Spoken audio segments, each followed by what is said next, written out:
Hi, I am Dr. Sidhartha.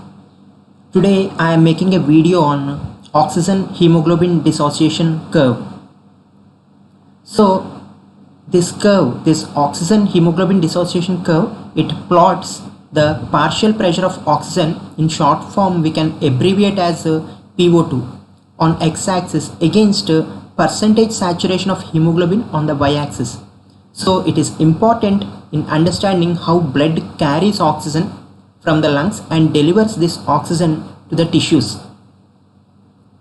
This is how the oxygen hemoglobin dissociation curve looks like, and on the x-axis we can plot the partial pressure of oxygen, and the units are millimeters of mercury for the pressure, as you know, and you can see certain numbers like 26, 40 and 100 on the x-axis, and on the y-axis we are plotting percentage saturation of hemoglobin and also oxy-hemoglobin content in volume percentage, and you can see certain numbers like from 0% to 100%, and we also can see certain lines like connecting 26 mmHg with 50% saturation, 40 mmHg with 75% saturation, and 100 mmHg with 97% saturation of hemoglobin.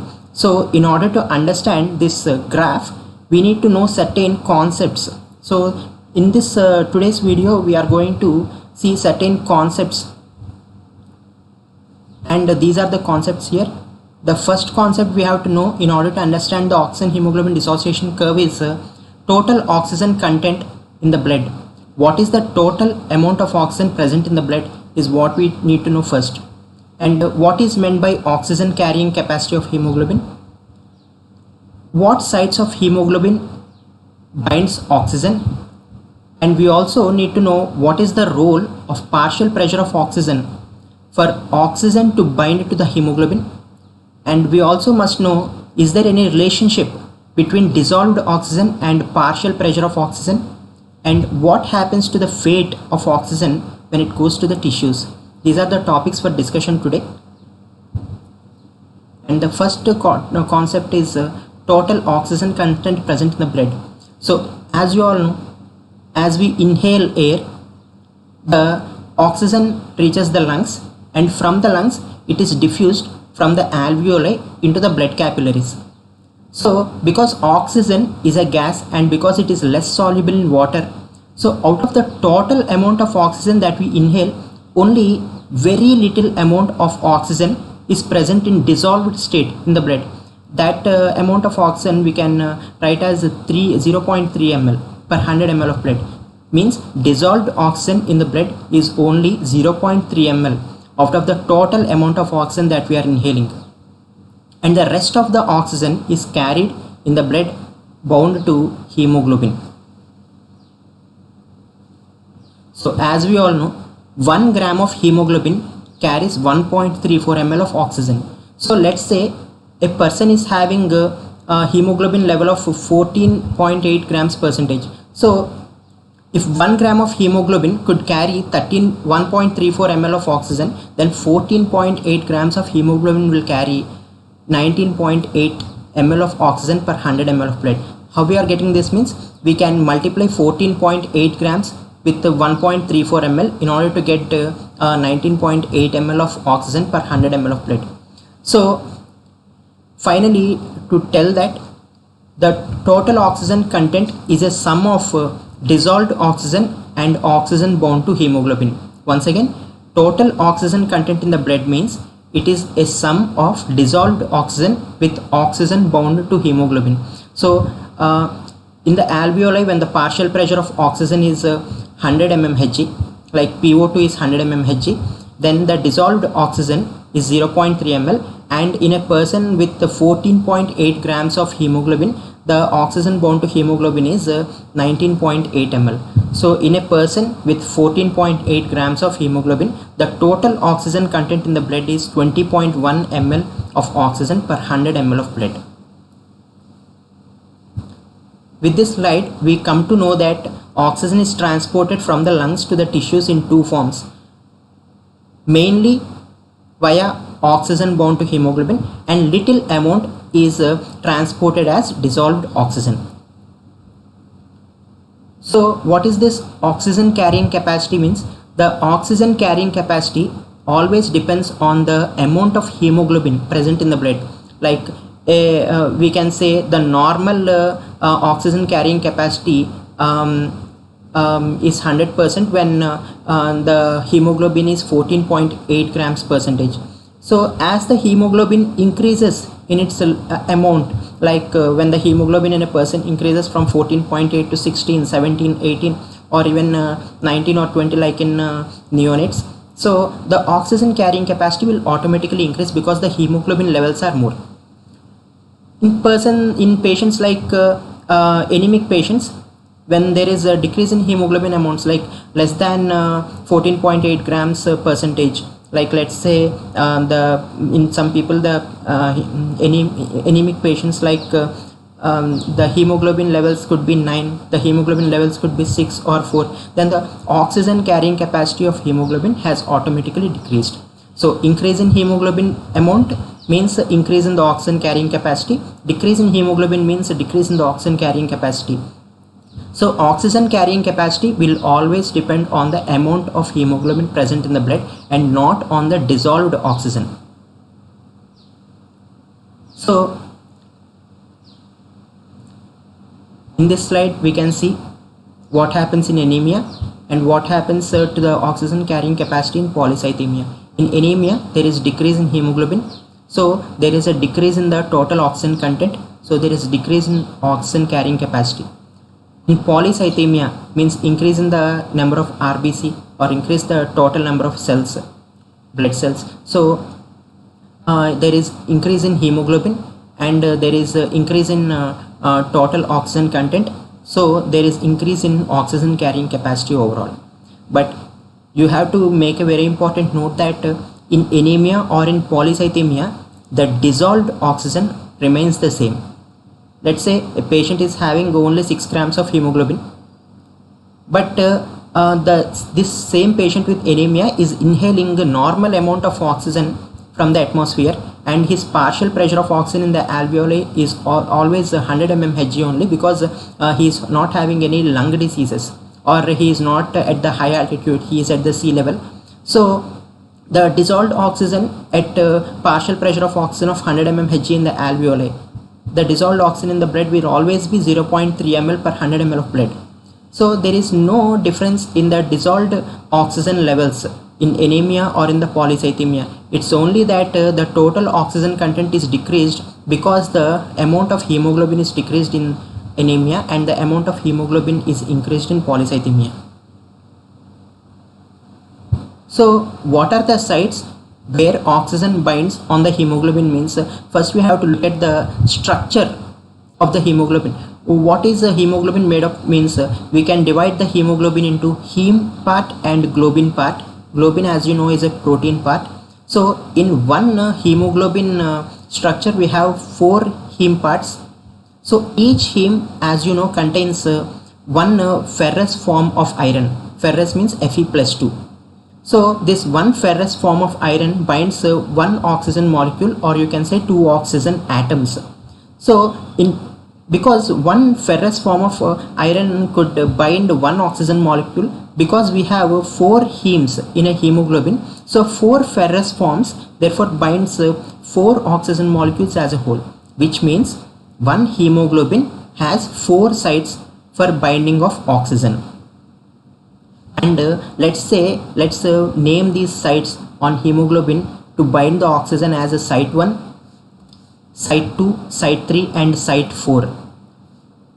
So in this slide we can see if there is any role of partial pressure of oxygen for the oxygen to bind on hemoglobin, then we have to say the answer is yes, because of partial pressure of oxygen in the blood, that is the reason why the oxygen binds on the sites of hemoglobin. And as we said, on the hemoglobin there are 4 sites for oxygen to bind, and we have labeled the sites as site 1, site 2, site 3 and site 4, right? So for oxygen to bind to site 1 on hemoglobin, there is no need of partial pressure of oxygen in the blood. Like let's say if the partial pressure of oxygen is 0 also, still the oxygen has affinity to bind to site 1 of hemoglobin, which means all the time the oxygen is kept bound to site 1 on hemoglobin. And in order for the oxygen to bind to site 2 on hemoglobin, you need a partial pressure of at least 26 mm of Hg in the blood. So at least a minimum of partial pressure of 26 mm Hg only, then only the oxygen gets the affinity to bind to site 2 on hemoglobin. So at 26 mm of Hg, because site 1 and site 2 are already occupied with oxygen, that is why partial pressure of oxygen of 26 mm of Hg is called P50, means half of the hemoglobin is occupied with oxygen. That is called the P50. So P50 is equal to partial pressure of oxygen of 26 mm Hg. Now for the oxygen to bind to site 3 on hemoglobin, you need a partial pressure of oxygen of at least 40 mm Hg. So in the blood, if the partial pressure of oxygen is at least 40 mm Hg, then only the oxygen can bind to site 3 on hemoglobin. For the oxygen to bind to site 4 on hemoglobin, you need a partial pressure of oxygen of at least 100 mm Hg. So at 100 mm Hg, the oxygen will have the affinity to bind to site 4 on hemoglobin. So with this slide we can understand that partial pressure of oxygen plays a very important role for the oxygen to bind to all the 4 sites on hemoglobin, except for site 1. For the site 2, site 3 and site 4 binding of oxygen to hemoglobin, you need the partial pressure of oxygen.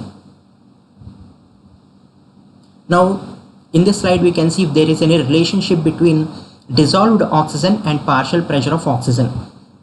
Then we can say there is a direct linear relationship seen between dissolved oxygen and partial pressure of oxygen. See, dissolved oxygen is the main factor that maintains partial pressure of oxygen in the blood. This is a very important point. Dissolved oxygen is the main factor that maintains partial pressure of oxygen in the blood. So what happens to the fate of oxygen when it goes to the tissue level from the lungs? So the cells are always at the state of metabolism, and cells always require oxygen for aerobic respiration. So as the cells are keeping on functioning, so oxygen is required for aerobic respiration. So it's always the dissolved oxygen present in the blood that is taken out from the blood into the tissues, but never the oxygen bound to hemoglobin. As we already knew that oxygen is transported from the lungs to the tissues in 2 forms. One form as dissolved oxygen and the other form as oxygen bound to hemoglobin. But as you also know, dissolved oxygen is very little in amount, but Oxy-Hemoglobin is more in amount. Like as we have already seen in the previous slide, the total oxygen content is 20.1 ml per 100 ml of blood. And in this 20.1 ml, the dissolved oxygen is only 0.3 ml, while the oxygen bound to hemoglobin is 19.8 ml. So the dissolved oxygen is very less in amount, but still this dissolved oxygen is the one that is required for the tissues, but not the oxygen bound to hemoglobin. So when there is a decrease in dissolved oxygen in the blood, because the dissolved oxygen is transported from the blood capillaries into the tissues to be utilized for aerobic respiration. So when the dissolved oxygen is decreased, so obviously because the dissolved oxygen and partial pressure of oxygen are having the direct linear relationship as we have seen in the previous slide, so the partial pressure of oxygen is also decreased. So simply to say, when there is decrease in dissolved oxygen, partial pressure of oxygen in the blood is also decreased. So when the partial pressure of blood, when the partial pressure of oxygen in the blood, when it is decreased, what happens? The affinity of oxygen for the sites of hemoglobin has decreased. What we said previously, for the site 4 to have affinity for oxygen, you need a partial pressure of at least 100 mm of Hg.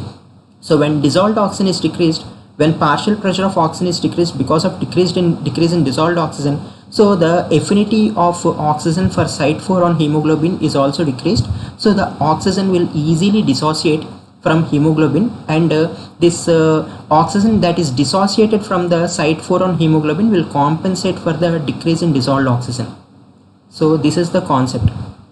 So what happens at the tissue level? The dissolved oxygen is moved out from the blood capillaries into the tissues.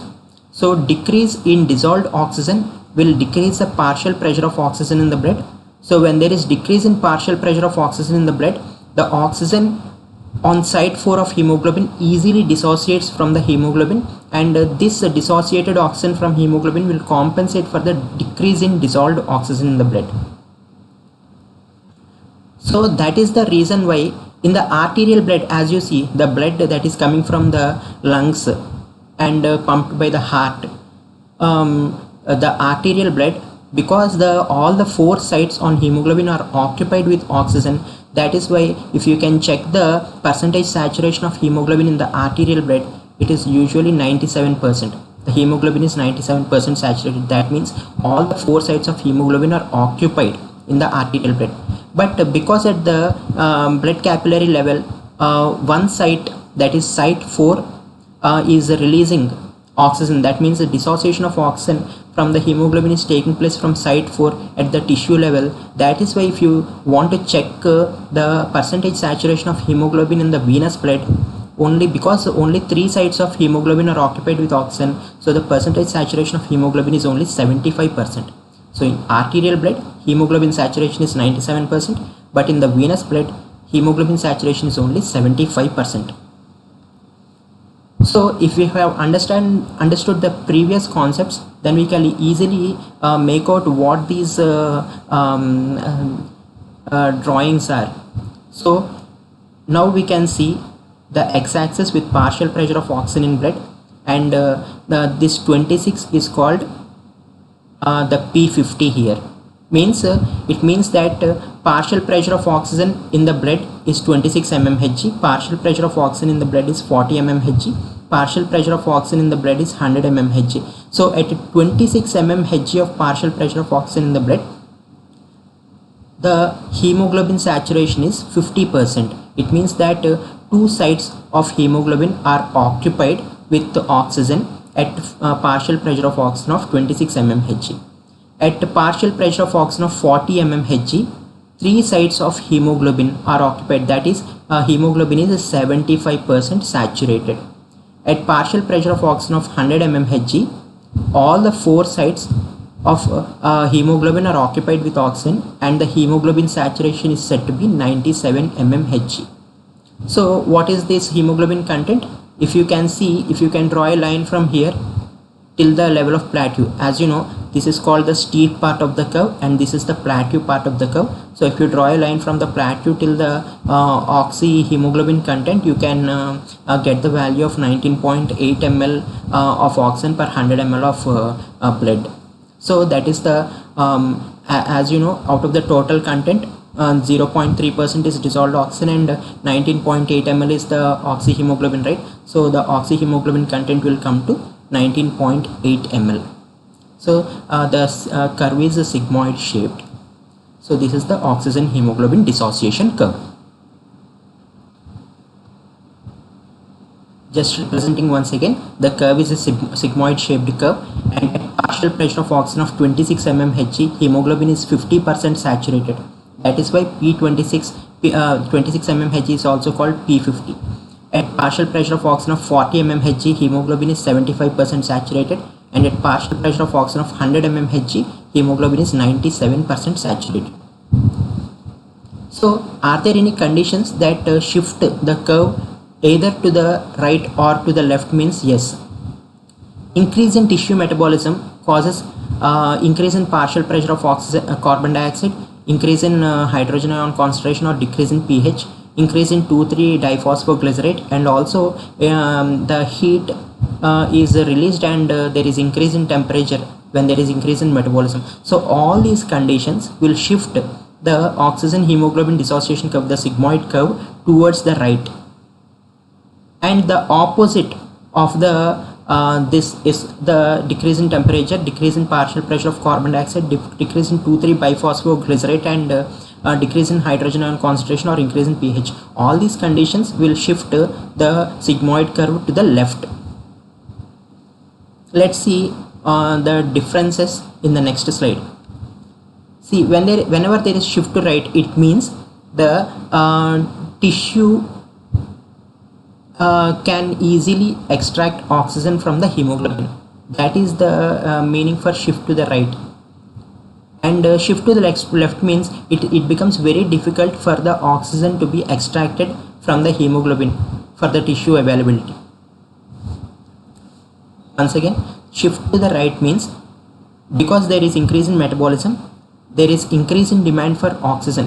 When there is increase in metabolism, what happens? Dissolved oxygen is moving from the blood to the tissues. When there is movement of dissolved oxygen from the blood to the tissues, there is decrease in partial pressure of oxygen. When there is decrease in partial pressure of oxygen in the blood, the oxygen is easily extracted or dissociated from the hemoglobin.